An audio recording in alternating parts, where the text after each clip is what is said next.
Once upon a time, in a kingdom where the sun bathed the land in golden hues, there was a young princess named Isolde.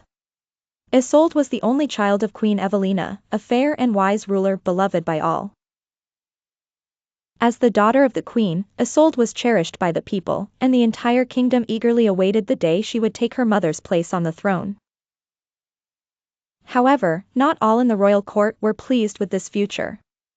Isolde's aunt, Lady Morgana, had long harbored jealousy toward her sister, Queen Evelina.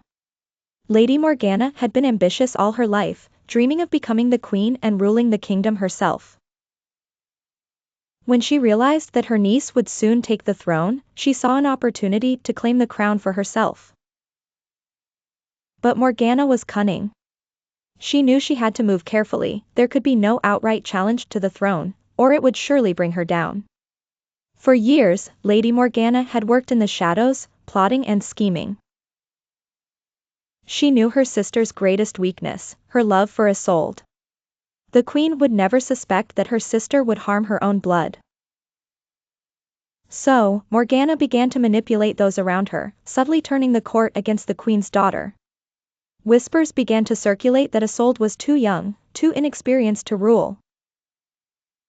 The voices of doubt grew louder, while Morgana fanned the flames with false promises of peace and prosperity under her own reign. One fateful evening, under the guise of a family gathering, Lady Morgana invited Isolde to the royal gardens. The evening was calm, the stars twinkling above, but as soon as Isolde stepped into the garden, she was seized by the guards who had been secretly bribed by her aunt.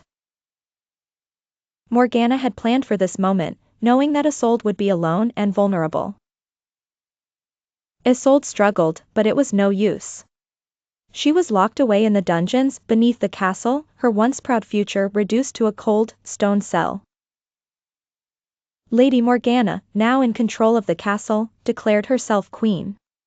She spread lies about Isolde's supposed treachery, claiming that her niece had plotted against the throne. The kingdom, confused and fearful, had little choice but to accept the new ruler, though many still whispered of the true heir hidden away.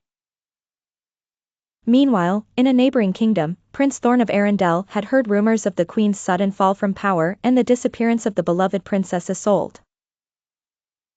He had met Isolde once, years before, when he had visited the kingdom as a young prince.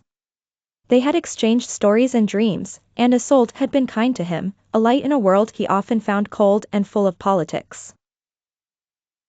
But he had never forgotten her, and now, upon hearing of her disappearance, he could not sit idly by.